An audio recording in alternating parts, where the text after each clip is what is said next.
Hi, I'm 𝗵𝗃𝗀𝗀. I'm a data scientist and educator, and this is the third in a 6-part series on data science and visualization.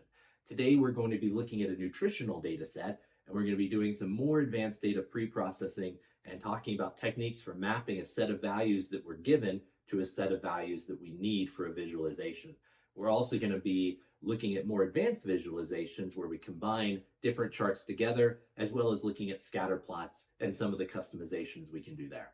Now, again, this series doesn't assume any background knowledge in data science or statistics or math or anything like that, but I do assume that you've completed the first 2 parts of the series already, and that you have kind of a fundamental grasp of the principles and things we talked about there. You don't have to have it all memorized or mastered or anything like that, but you should have a pretty firm foundation where you could go back and look at those exercises and not be too lost. So if you have any questions, reach out on my website at 𝗵𝗃𝗀𝗀𝗀𝗀. Otherwise, I hope you enjoyed part 3. And don't forget to like and subscribe so that you can be kept up to date about future videos and tutorials in this series. So, as always, to begin, we are going to go to collab.research.google.com and we'll select a new notebook. And then let's go look at our data set. So we'll open a new tab and go to 𝗵𝗃𝗀𝗀𝗀𝗀.com/data. And we'll scroll down to the serial nutrition section. And if we click this direct download link, we'll see our data here, and we can just copy that URL. So now we'll go ahead and we'll connect to our cloud instance so that we'll have our virtual machine ready. And then we'll import our libraries with their normal aliases. And again, you'll just see these same patterns. Data science is all about learning patterns, learning processes, learning to apply them in different situations, and we kind of repeat these over and over again. So we'll import our libraries, and then we will read in our data. So we'll say data equals pandas.readCSV, and this is our URL, and we'll say data.head so we can look at the first few rows, and we can see that this worked, and we have all kinds of interesting serial information. Now, we can see right away that there are some codes in this data. We talked last time about how a lot of times with a data set, it's not immediately obvious what different values represent, and we need some kind of guide, or what we usually call a data dictionary, to translate those values for us. So if we go back to our data URL and go back, we can see there's a data dictionary here.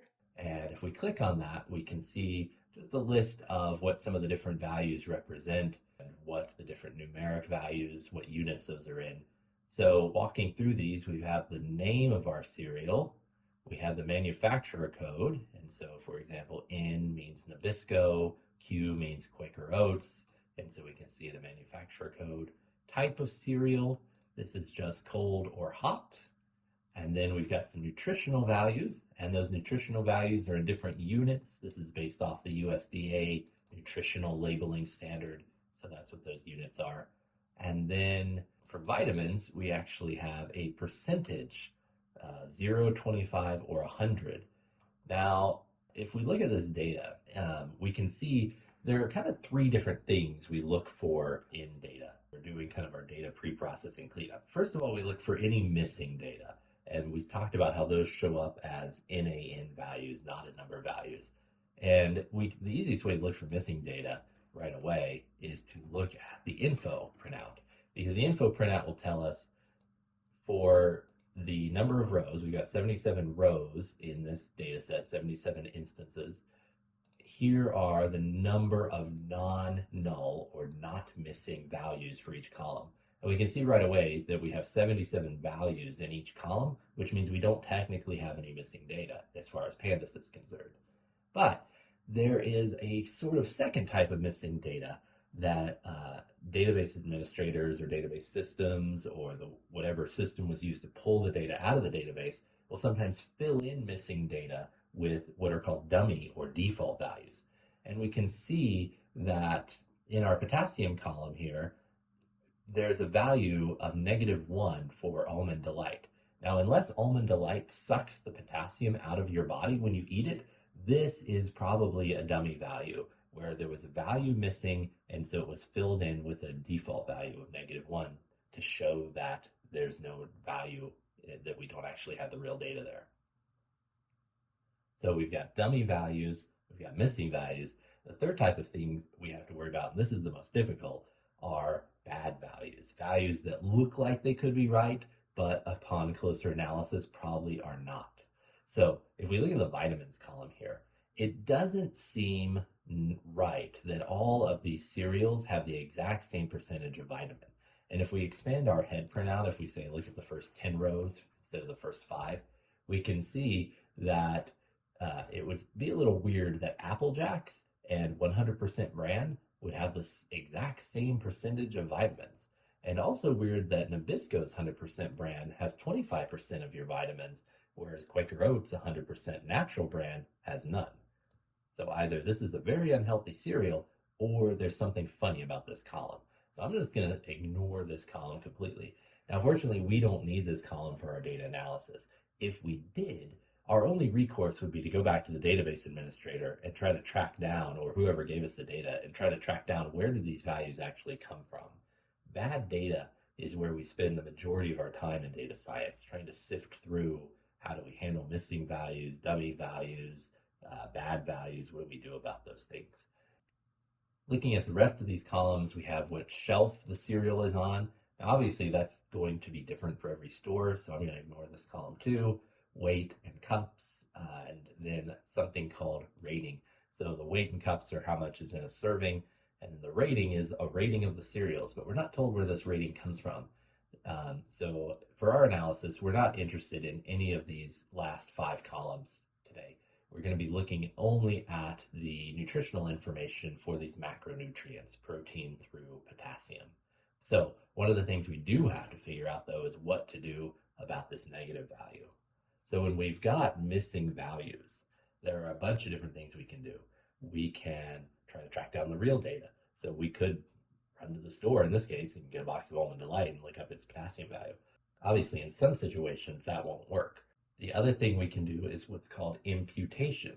We can look at all of the values in the potassium column and say, well, potassium for a cereal is usually the median value is this much, so anything that's missing we can just plug in with the median value. This is a very common technique.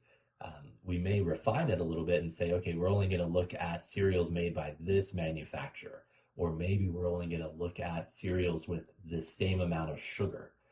There are all kinds of different conditions we could put and say, okay, give me the median potassium value for all cereals with 8 grams of sugar, and that's the value I'll use for our missing values. The other thing we can do, and this is pretty common, is to say, okay, do I actually care about this row, the 𝗲𝗁𝗍𝗁 row? So in the case of having this negative value here, maybe our analysis really depends on having accurate values for potassium, so we don't want to do imputation. And so what we actually want to do is just get rid of any rows that have negative values. Now, which of those techniques you take, whether you're going to use dummy values or imputation or dropping the rows, just depends on a bunch of different factors. How big is the data set? Do we have a bunch of data that we can afford to drop rows? Is each row super important? Is that column important? Maybe we'll just ignore the whole column. We'll just say, you know what, I don't care about potassium. It's got too many bad values. So if there was only one row with bad potassium values, maybe we'd ignore that row. If there were 100 rows with bad potassium values, then maybe we'd say, well, we'll just have to ignore the potassium column and keep all the rows otherwise. So it really just depends on the shape of the data. So before we make any decisions, let's put this back to its default setting. Before we make any decisions, I want to see if there are any negative values in any of these other columns. And so we are going to build, so last time we built a compound filter where we asked the question, is it true that this is a negative value, or is this a certain condition, and is this a certain condition, and is this a certain condition? Now we could do something similar this time using OR, where we could say, is it true or false, this is a negative, or this is a negative, or this is a negative. So let's see what that looks like. So I'm going to say, show me a filter. First of all, let's just do the potassium column, because we know that one's got a negative. Potass is the name of the column. True or false, potassium is less than 0. And just like before, it's going to tell me true or false for each row, whether that's the case. Now, let's create a compound filter. So I'm going to create a negative value filter, and I'm going to apply that to my data. This is something we've done a bunch of different times. And so this will show me I actually have two different rows where potassium is -1. We have Almond Delight and Cream of Wheat. So let's create a compound filter. So I'm going to wrap this condition in parentheses just like we did before. And instead of using ampersand, I'm going to use this vertical bar. Now, that vertical bar on my keyboard, it's Shift \\. It's just above the Enter key. So this vertical bar means or. So true or false, potassium is less than 0, or let's go to the next column over, is sugars less than 0. And so now I've got a potassium less than 0 and another potassium less than 0, and here's one where sugars are less than 0. And it's also got a bad value in carbohydrates. So let's add another condition. We're just going to explore all of these values where carbohydrates is less than 0, and we don't get any additional rows there. And I'm just going to copy and paste now. So I'm going to grab everything here, paste this in, and I'm going to add fiber. Oops, spell that correctly. Is fiber less than 0? And then we'll add another condition. Is sodium less than 0? And then we'll add another condition. Just pasting this, repeating this over and over again. Is there anything where fat is less than 0? And is there anything where protein is less than 0? And then finally, is there anything where calories is less than 0? So we've got all these different conditions. Show me all the rows where potassium is less than 0, or where sugars is less than 0, or where carbohydrates is less than 0. Now notice we've wrapped all of these questions, all of these conditions in parentheses. This is required, just like before, for our compound filter. The difference between this compound filter and the one we made in the previous class is instead of the ampersand, which means and, which would say show me rows where potassium and sugar are less than 0, we're using this vertical bar, sometimes called a pipe, where we're asking show me rows where potassium is less than 0 or sugars is less than 0. Okay, and we're looking at this across all rows. Now, if we look at all of these together, we may think, hey, it sure would be nice if we could just say, show me any column less than 0. And you might be tempted to say, do something like this, data where any column is less than 0. But the problem with this, and we'll get an error when we try to do that, is it says that we can't use the less than comparison for strings and integers. And so here we've got an integer, but if you remember in our columns, not all of them are numbers. These are all numbers, but we have some strings. And so if we try to do it for the whole data set, we can't do that. We have to pick specific columns. Now, if all of the columns in our data set were numbers, there would be a way that we could do this. It wouldn't be quite this simple, but we could do it a little more simply than we're doing here. But in our case, we have to be explicit for each column. Now we can see that we've got 3 different rows here. In our case, so again, this comes back to what are we doing with the data? In our case, we're going to be looking at some things involving sugar and carbohydrates and fat, but we're not going to be looking at the potassium column. And so in our case, we don't care about the fact that these two have bad values for potassium because my analysis is not going to use the potassium column. But I do care that the Quicker Oats row has missing values both for sugar and for carbohydrates. Now, I should point out here, you'll notice, before I get too much further, we've got 3 different data types in our data frame. We have object, which we've seen before. These are just strings. We've got integers, which we've seen before. These are whole numbers. And then we have floats, and these float values just mean decimal numbers. So fiber and carbohydrates are decimal numbers, as opposed to sodium, which is a whole number or an integer. But for most of the time, we treat integers and floats the same. Okay. So coming back here, we've got this row, row number 57, that we want to get rid of. So let's modify our filter so that it's only going to grab the rows that we care about. So we don't care about potassium, so I'm going to take this condition off. And here we can see that now we've only got the one row. So this one row is what we want to get rid of. Instead of showing the whole row, when we drop rows, we have to know what row number it is. So to get this information, what we're going to do is ask for the index of those rows. And here we get a list of indices, and we've talked about how lists are always wrapped in brackets, and it tells us it's a certain type of list that's row indexes, and it only has one value. If we had left, I'm just going to put this back for a second, hit undo a couple of times. If we were to put this all back and look at the index list here, we can see we'd have 3 rows, but we don't care about potassium being a negative, and so now we only have 1 row that we care about. And so I'm going to save this in something called bad row numbers. Okay. So I've stored that result, the fact that row 57 is the one we want to drop. And so now what we're going to do is we're going to create a new data frame. I'm just going to call it clean data. And that clean data frame is going to be created by taking our existing data frame and dropping, and we tell it what we want to drop. And in this case, we want to drop all those bad row numbers. And then we'll look at our clean data,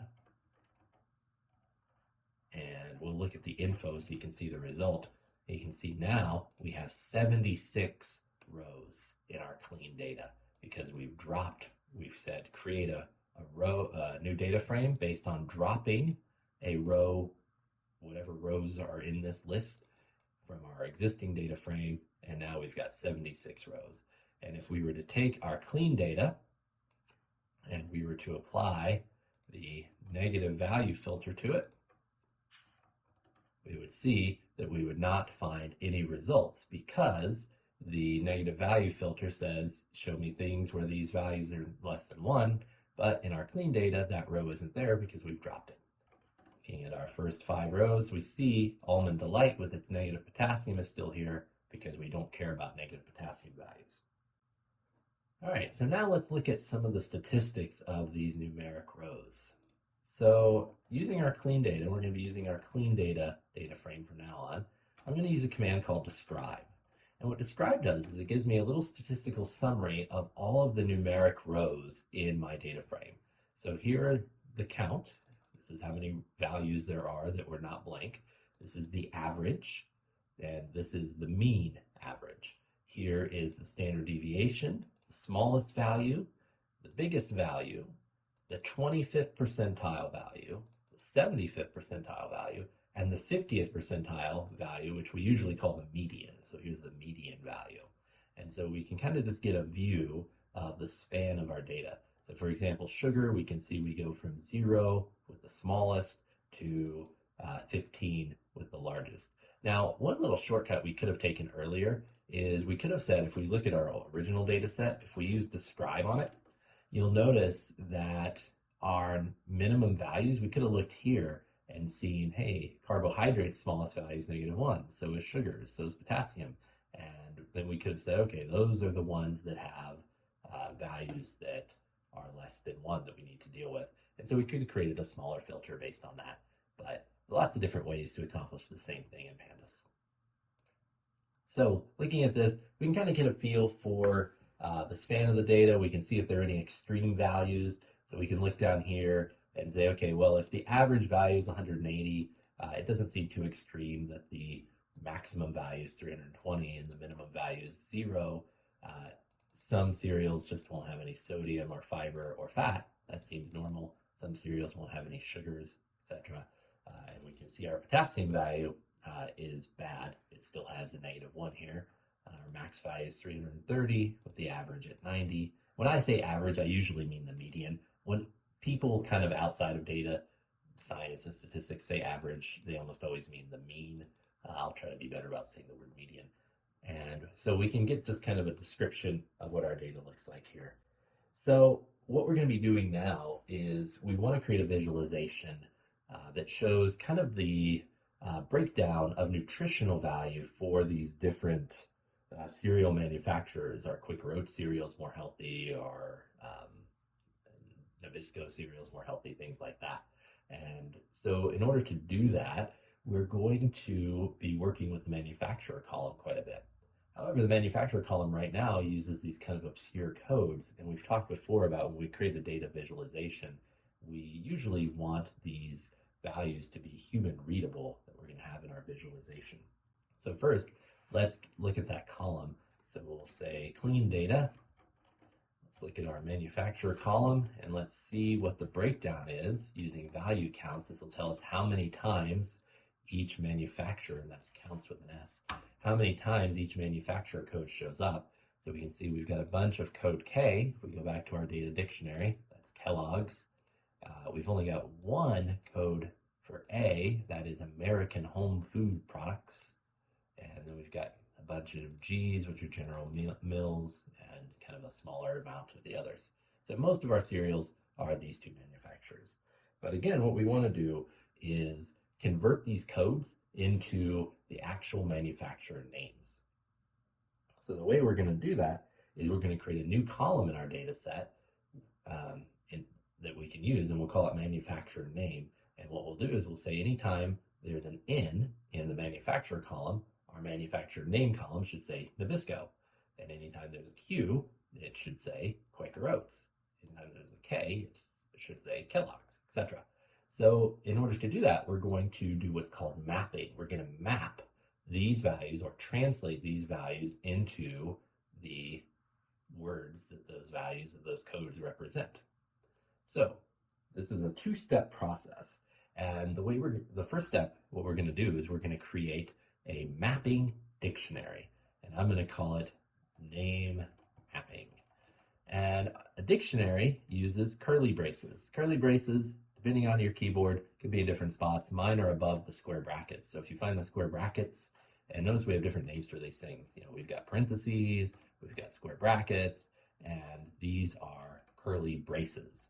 So it's just kind of a convention. So our dictionary is going to be created. Dictionaries are things that map from one value to another value. Usually we say from a key to a value. In this case, our key is going to be the manufacturer code, and the value will be the manufacturer name. And so the way we're going to create our dictionary is I'm going to press enter here, and we're going to say whenever we see code A, put a colon here, and that will say code A is the key, and the value that we want is American Home Food Products. And then each of these mappings will be separated by commas. So our next mapping, code G, is going to be General Mills. We'll put a comma. Our next mapping, code K, will be Kellogg's. Now notice all of these mappings, these key value pairs, are going between quotes. And again, it doesn't matter if you use single quotes or double quotes. I usually use single quotes, but sometimes you'll see me use double quotes, but they are typically interchangeable. If they're ever not, I'll let you know. Very rarely is that the case. So I'm just going back and forth between the data dictionary and my code page here and just typing out all the mappings. So Q is going to be Quaker Oats. And then our last one is 𝗏𝗏 𝗏𝗏𝗏𝗏. So we have all the mappings. Now, one important thing in this mapping process, we have to make sure that we do actually get all of the codes. We have to have a mapping for every value that we're going to be mapping from. If we don't, the result in our new column will be blank. And so we have 1, 2, 3, 4, 5, 6, 7, 1, 2, 3, 4, 5, 6, 7. Now, if we want to make sure, we can see we've typed these sorted alphabetically. Value counts by default sorts by value, but we can say sort by index. And if we sort by index, then it will sort by this value over here rather than the actual counts. And so we can see we have A, G, K, N, P, Q, R, A, G, K, N, P, Q, R. So those match up. So we just want to make sure that we've got a mapping for every value here. Okay. So now I'm going to run this so that it saves that mapping in memory. So now we need to apply that to actually do something. And this is the easy part. So we're going to say, just like before, here's our data frame.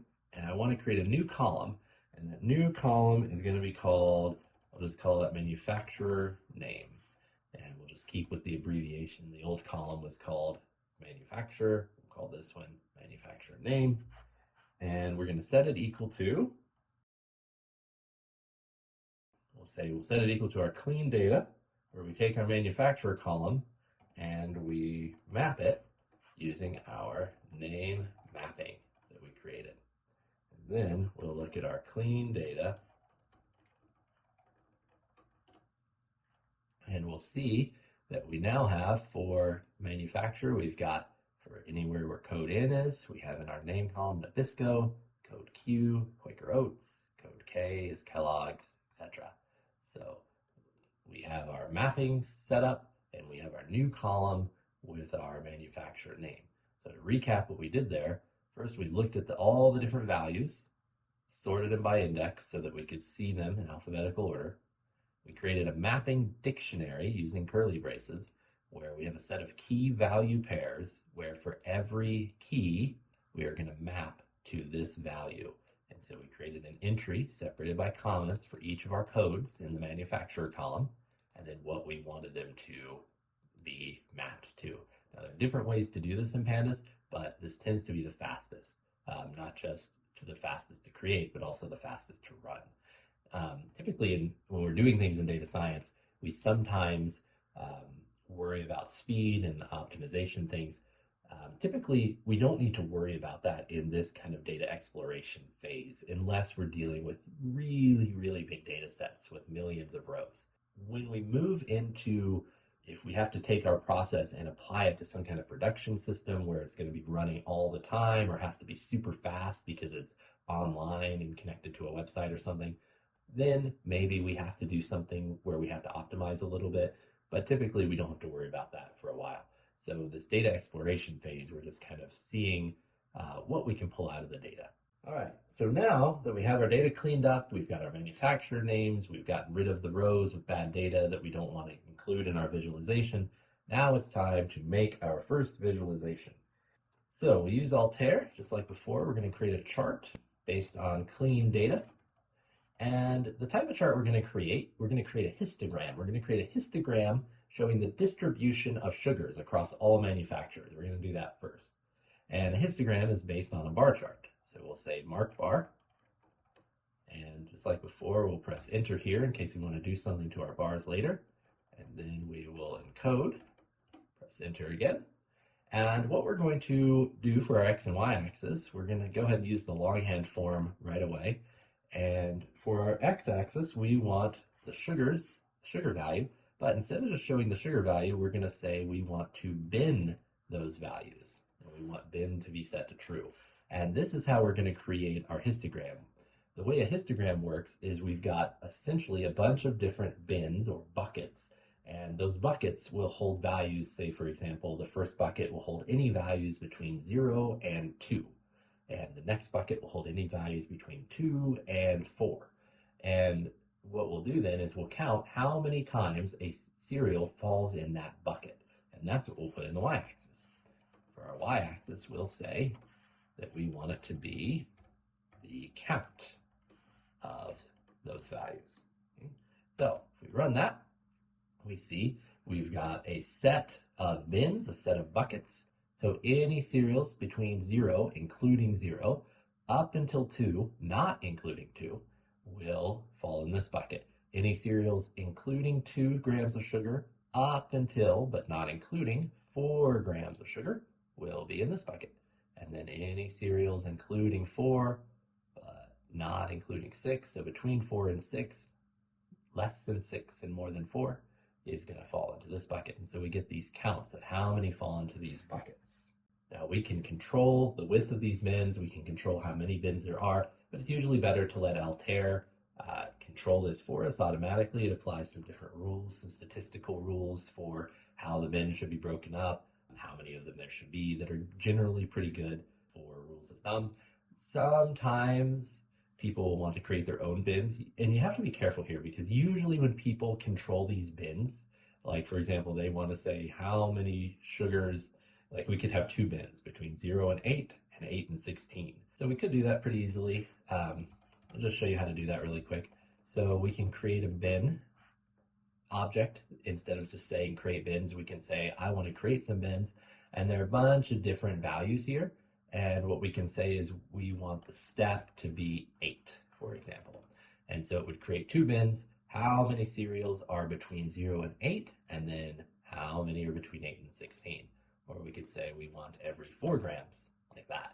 But again, you can see that this chart, it looks kind of chunky. Generally, if you've got a really chunky looking histogram, unless you have a good reason to bin things this way, and maybe you consider like less than 8 grams to be low sugar and more than 8 grams to be high sugar, so maybe that makes sense to you. But generally, it's better just to let Altair say, here are the bins. Sometimes, and this is something you have to watch out for in statistical analysis, sometimes people will manipulate the bin sizes to drive home a certain point. It is really easy to say, hey, look, how many things fall in this group, just by controlling the bin size. And so that can create some unnatural visualizations. It's based on true data, but the way you structure the bins, you can manipulate the message a little bit. So you have to be careful there. So let's clean this up a little bit, just because we like to practice creating visualizations with presentation quality. So let's change the title of our x-axis to be more descriptive of what it is. Instead of saying sugar's bin, let's say that it is sugar in grams. Whenever we have a visualization, we always want to make sure we have the unit. And kind of conventionally, we put the unit in parentheses. So that's sugar grams, or we could call it grams of sugar, but this is kind of more conventional. And then the y-axis, we will give that a title. Outside here, we'll say give it a title, and we'll say number of cereal brands. So that's our y-axis label, and then let's add a chart title using properties. We'll say the title for the whole chart. We'll just say, we'll call it breakfast cereal sugar distribution. So whenever we create a histogram like this, we usually refer to it as a distribution, and some people actually call this a distribution graph, but usually it's called a histogram. Okay, so let's add one more piece to this chart. Let's add a line that shows where the average amount of sugar is, so we can kind of see where that falls. On some histograms, it's really obvious. This one is kind of bimodal, and so it may not be as obvious where the average value is. So let's get Altair to calculate that for us. Normally, like we've talked about, normally we want the data to be in the shape with the calculations in place before we start the visualization. But sometimes we need a single value for the visualization. And in those cases, sometimes it's easier to get the graphing library to calculate it for us. So I'm going to create a separate chart, and we'll see what we'll do with this here in a minute. Also based on clean data. And I'm going to use a different kind of mark. Since we want a straight line, I'm going to use what's called mark rule. And a rule in visualization lingo is just a straight line, either horizontal or vertical line. And just like before, I'll press enter there, and then we'll have our encode. And since we want a line, I want a line that's going to be going up, down like this. What I need is an X value, an X encoding for it. And what I want it to be is let's go with the median value of sugars. And if I look at that, if I run that, I can see that you can kind of see it show up over here, just that little line. Let's make that look a little bigger. I'm going to go up here to the rule properties. I'm going to change the size to 3, so it's a little thicker. And maybe let's make the color be red. And so now I've got a thick red line. Now I can use a hex color here. If you're a CSS web design person, I could use this color to represent red, or any HTML color code that I wanted. So I'll leave it like that. So again, these are being applied to the mark itself, the size of the mark, the color of the mark, and this is the encoding, so that's where it shows up. Now, if I wanted the mean instead, the kind of regular average, I could do that.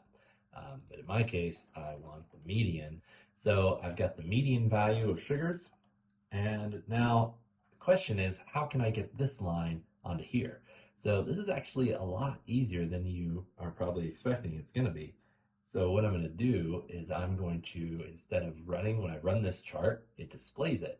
But I can also create a variable to hold the chart, just like this. And so now it creates the chart and it stores it here in histogram. And I'm going to do the same thing here, where I'm going to say, let's create a chart and store it here. And then I'm going to tell 𝗗𝗃𝗀𝗁𝗃 that I want to see both of these charts. And what Altair will let me do is I can say, draw the histogram, and then on top of that, draw the median.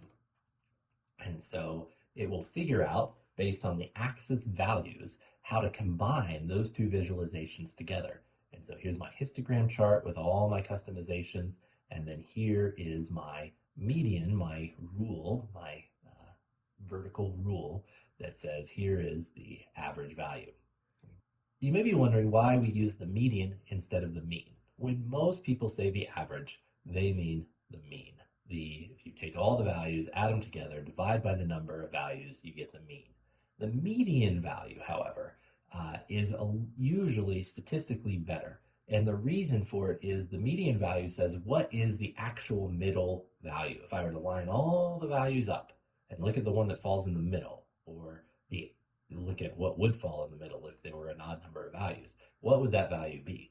And in this case, that's 7. The reason this is better is because imagine you've got a set of values, and let's say 2, 4, 6, 8, and 1,000. What is the average value of that? If you use the mean, you'd add all those together, divide by 5, and you'd get 200. The average value is 200. Now, what's weird about this value is that it's not even one of the ones on the list, first of all, and most of the values are nowhere near 200. So it's pretty misleading to use the mean when you've got a big extreme number, what we call an outlier. And so in that case, if we were to use the median instead, if we line these values up, 2, 4, 6, 8, and then 1,000, the middle value is 6. And 6 is a much better representation of the actual distribution of those numbers. And so the median, we say, is a more robust statistic because it is resistant to outliers. Because of that, statisticians and scientists will often use the median when they mean the average because of that feature. Now, there are other ways to deal with this. We can get rid of outliers and do things like that, but most of the time, we just use the median. Now, I'm going to make a change here because I want to use the mean value. And the reason I want to do that is so I can show you some more visualization things. So I'm going to change where we're using the median. I'm going to instead say I want to calculate the mean. And I'll change the name of my chart just to be consistent. And so when I do that, first I have to rerun this and then rerun that. And when I do that, it still looks like it's about 7, but it's not going to be exactly 7. And it's just because of how the mean is calculated. Instead of listing all the values out and finding the middle one, we're going to divide them, we're going to add them all together and divide by the count, just like we showed in that example. So the reason I'm going to do that is because I want to show the actual value on the chart, and I'm going to show you how to format that. One of the things we can do is we can add a text encoding up here to our rule. And the way I'm going to do that is I'm going to say take my mean and then add another mark to it, mark text. And this mark text, what it's going to do, it works just like all the other marks, except the encoding is going to be different. Instead of encoding an X value or a Y value or a color value like we've done previously, we're going to encode a text value. And the value we want is the mean of the sugars. So if I do that, if I run this, you can see that I get a really big number. This is why we're using the mean. If I were to use the median, the number is just 7, which is good and better, but it won't let me show you all the different formatting things I want to show you today. So we're going to use the mean, and the mean average is 7.0263, blah, blah, blah, blah, blah, a whole bunch of numbers. Now, just like before, we can save this. I'm going to create a variable called text, save that, and then I'm just going to add it right on top of our chart. Just glue all these charts together. Okay. So now that I have that, I see that this falls right in the middle. It's right in the middle of that rule. It's centered based on the size. And so what I'm going to do is I'm going to change how this text is drawn. And the way we're going to do that, just like with all of our other encodings, we have a long form and a short form. So I'm going to use the long form, alt.text. Notice when we go to the long form, just like all the other ones, we switch to capital instead of lowercase. And that's because this is the name of a text object that we're going to be creating, which has a lot of different parameters. Now the parameter we're going to care about is the format parameter. And the format parameter lets us specify how to format this text. And it uses what are called standard format specifiers. Now, if you've never used a format specifier, you can find a list of them if you search online. But the one that most people use almost all the time in data science is a way to format decimals to a certain number of places. And that's what we want. We want to take this float, remember we said this is actually called a float, and I want to make it so it only shows 2 decimal places. And so the format we're going to use is I want a decimal number, and after the decimal, I want 2 numbers, and it's a floating point number. It's not a scientific notation number, it's not an integer, it's a floating point number. So when I do that and rerun that, remember we're just saving it here, so I have to rebuild my chart. And so you can see now 7.03. So just to show that again, if I were to run that and then recreate the chart, notice this is 7.026. And so by changing the format to only show 2 spaces after the decimal, it will not just cut them off, it will round those numbers to 2 decimal places. Okay, so that's looking a little better.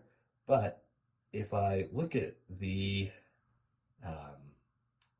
placement of this, it's not quite lined up where I want it. So here in my mark text, I'm going to change the color here of the mark, in this case the color of the text, and I'm just going to use the same color as we're using for the line.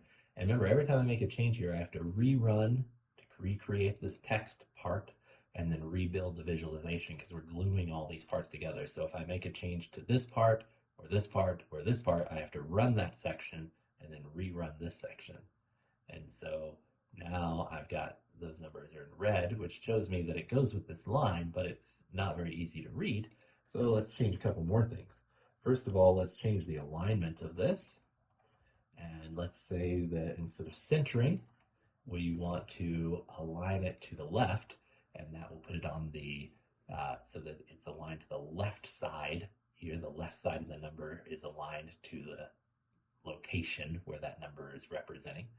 But it's still just a little bit hard to read because it's lined up perfectly and this bar is a little thick. If our bar were thinner, if we change our bar size to 1, rerun that, and rebuild our visualization, you can see if you were to zoom in like this, you can see that that number is exactly lined up with the center of that line.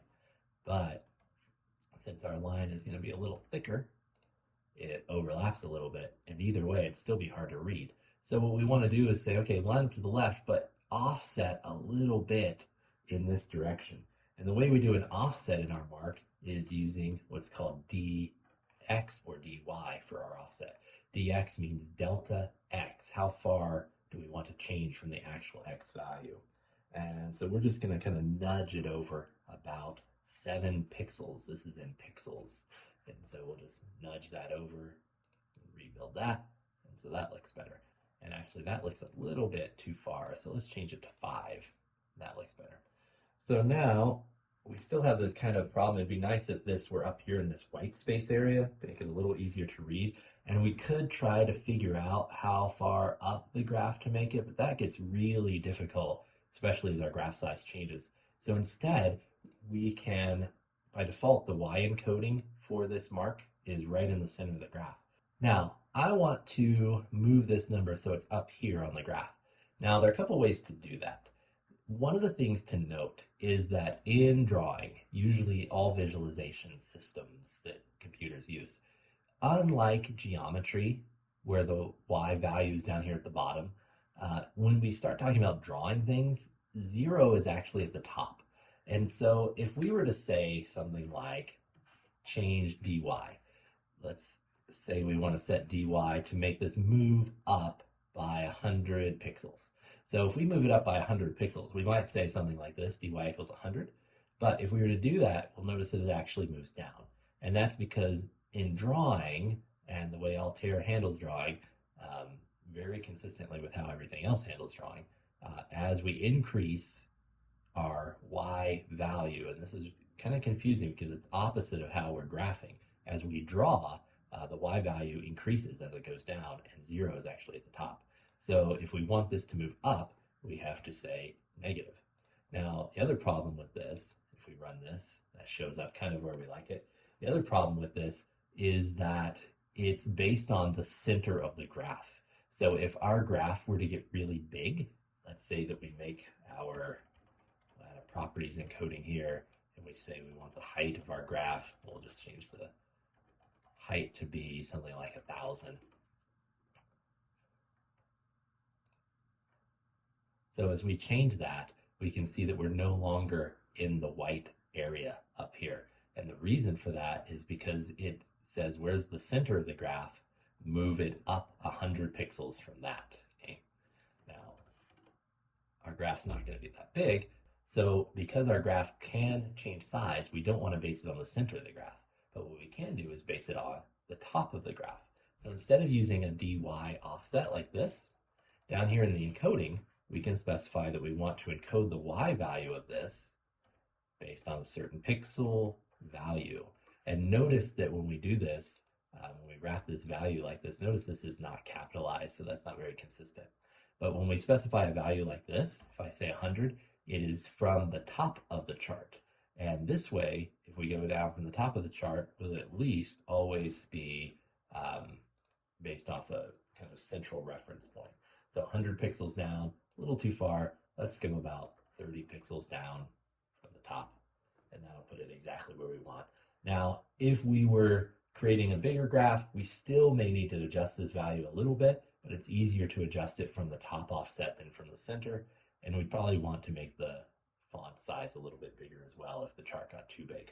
So again, what we've learned here, we created a histogram, we created a rule showing a vertical line showing where that median value is, then we created a label for that line, and we styled all of these separately, set all its properties, and then we concatenated or combined all of those charts together to make a single visualization. So now let's create another visualization using this data. We're going to create what's called a box plot. So we're going to create a chart, again based on clean data, and then we're going to use mark, and you might be thinking it's mark box, but it's actually mark box plot. This is a special. Some of Altair's marks are simple shapes like text, lines, bars. Others are more complex, like a box plot, which combines a bunch of different things together. And the way we're going to encode this is we're going to kind of piece this together, and we'll start out with our x value. Our x-axis is going to be the manufacturer, and we'll change this to manufacturer name in a minute. And then let's set the y-axis equal to, we'll look at the sugar content again. So we have the amount of sugars, and then let's just run that and see what that looks like. So the way a box plot works is it's a really great compact visualization for showing a lot of information. For each of these manufacturers, and for example, General Mills, and as we hover over this, we can get some information. We see here's the maximum value where this whisker goes to. These are called whiskers. Here down here is the minimum value. Between here and here is the range. So this all of the values fall inside this line. And then this box area, this is where most of the data is. And so this is the 25th percentile, and this is the 75th percentile. And then this white line is the median. And so we can kind of see for this manufacturer the spread of sugar distribution. So right away, we can see that Nabisco, at least the Nabisco cereals we have on average have less sugar than most of the other ones that we're seeing. Now, we don't have very many Nabisco cereals, so it's probably fair to compare Kellogg's and General Mills, and we can see that Kellogg's has a much bigger range, but the average, the median amount of sugar for Kellogg's is less than the median amount of sugar for General Mills. Now let's make this chart a little more interesting. First of all, let's change the manufacturer. Instead of using MFR, let's use the manufacturer name so we can get the full name there so that we don't have to decipher what those codes mean.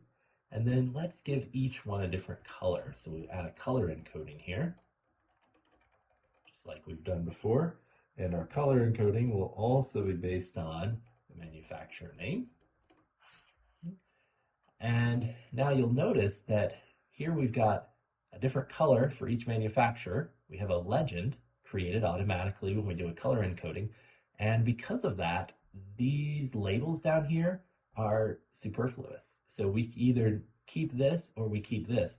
Now, in this case, because these are so long, it's easier to read these over here and to keep those. And so let's get rid of these x-axis labels. And the way we can do that is by saying in our x-axis thing, we can say axis equals none. When we do that, it removes the x-axis labels. So now let's go ahead and clean up our y-axis label for title. We'll set the title to be, and we talked about this before, sugar with its unit, sugar in grams. And then the other thing, if we look at our legend, MFR name is not very descriptive, so let's give a title to our legend. And in order to do that, we have to create a legend property, and we can't just say like legend title or something like that. We have to create, just like we did with our color scale, a legend object here. And inside that legend object, then we can set the title. Let's call it manufacturer name, or maybe we'll just say manufacturer, be a little bit shorter. So now our legend has a title. It's easy to read. And let's go ahead and make this chart a little bit bigger. Using properties, we'll set the width to be, let's say 800. So that's nice. So a little bit easier to read. We'll add a title to our chart. And this is going to actually be very similar to before. We'll just say sugar distribution by manufacturer. But one of the things is these boxes are pretty narrow. So let's change the width. And the way we do that is by setting the size of the mark. And you can see this is very similar to what we did up here when we changed the size of this line. So we're changing the size of our box plot of our boxes to be about 100. So that looks a little bit nicer. If we want, now if we look here, we've got a color scale. We may or may not like that. So if we go back to our Vega color schemes list, we can look at our categorical schemes and we can see that we're using, looks like category 10 right now. Maybe we want something in the pastels, maybe pastel 1 or 2. Let's use pastel 1. So we can do that by setting our scale to a scale object, just like before. And we'll say the scheme of that color scale should be pastel 1. So now maybe you like that better. But the point here is not so much is pastel better than the other color scheme, but to see how we build up this color object. And so we say we've got a color object, and here is the legend we're using. And if we want to set properties on the legend, we have to create a legend object. If we want to set properties on the color scale, then we have to create a scale object and set that equal to there. And there are other ways to do this, and we'll look at those in more detail when we make some more advanced visualizations in the future. One last visualization we're going to make is we are going to make a scatterplot. Scatterplots are really good if you want to compare two different numeric values on the x and y axis. So the way we'll do that is we'll, once again, alt.chart. We're using our clean data. And this time we're going to use mark circles. Scatterplots use circles. And we'll encode. And the way we're going to do our encoding, for our x-axis, let's look at the sugar's value. And for our y-axis, let's compare the amount of calories.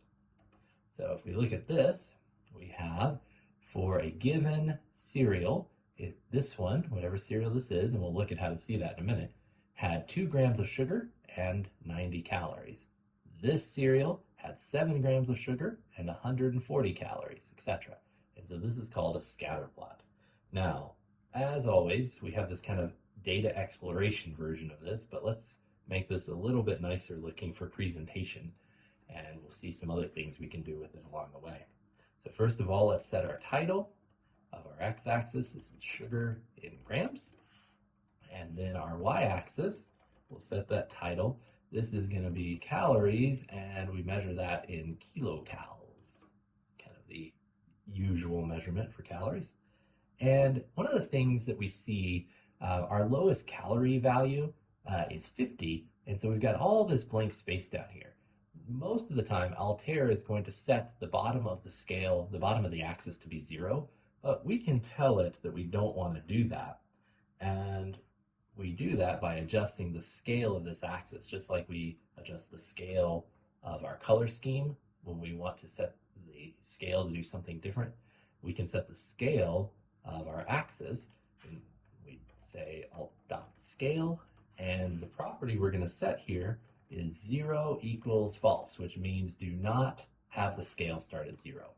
And so we do that, we now see our lowest value is whatever our lowest value is on the y-axis.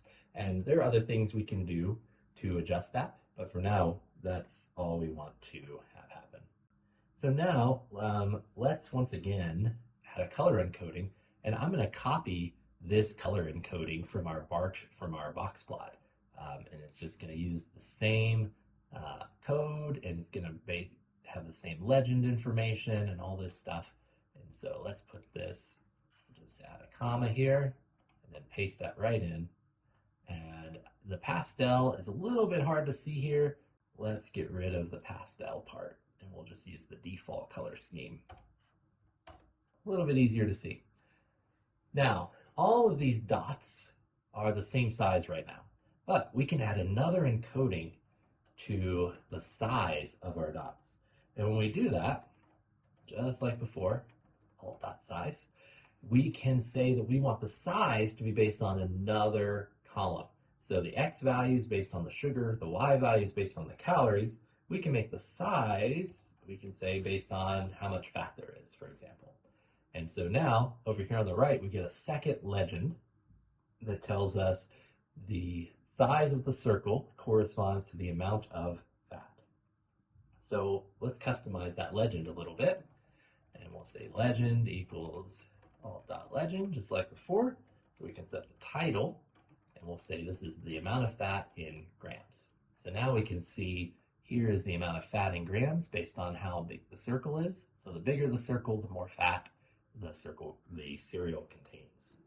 Now, right now, the way Altair works for sizing is it has a small size, whatever size of circle this is, however many pixels.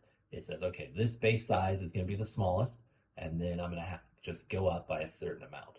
But we can control that. Maybe we want these circles to be a little bit bigger. So we can say for our scale for this graph, this encoding, and whenever we want to adjust the range of values that an encoding uses, whether that's the range of colors or the range of numbers, like we did with this y-axis, we modify the encoding scale. And so we're going to say alt.scale, and what we want to do is set the range of values for this. And the range of values is going to go between, and we're going to use square brackets here, it's going to go between 200 and 1,000. So now our smallest circle is 200 in size, and our largest circle is 1,000 in size. And so that's how it's going to size those circles. Now, one other thing that might be nice for this visualization would be able to see what these cereal brands are. But to put all that text on the graph would be pretty messy. So one more encoding we could look at is to make this graph a little more interactive. We can add a tooltip encoding, where we can say that the tooltip should be the name of the cereal. And so now if I hover over this, I see which cereal it is. Okay, so we've got this great chart with this interactivity. Now you might be asking, how do we make sure, how do we get this onto, say, a web page? Because if I save this as a PNG file and download that, I'm going to get the visualization, the exact size that it is, but There's no like hovering or interactivity in this. And so what we can do is there's another way to export this chart and to include all the interactive components. And the way we do that is first we're going to save the chart just like we've done before. I just save it in a variable instead of displaying it. And if I want to see it, I can just execute that variable just like this. But instead of displaying it, I'm going to say take that chart and save it. And I'm going to save it as, I'll call it serial.html. And it's important that it ends in .html because that'll tell it what format we want. We want a format that will create an interactive web page. And so if I run that, you'll see nothing prints out. But if I go over to my file listing, I see now I've got the serial.html. So I'm going to click these buttons here, this little menu expander, and I'm going to say download. It's going to download this HTML, and if I click that and open it, I can see that I've got an HTML page, and it's got all the interactive parts of my chart. And if I look at the HTML code of that page in a text editor, I can see that it's included some JavaScript stuff for the Vega chart library, and that's what Altair is based on, as well as all of the data needed for this visualization. And then it's created some HTML in order to embed this chart. And all of that is now interactive. So you could put some additional HTML there or put this into an HTML page of your own, just making sure you include all these scripts and all of this embedded data.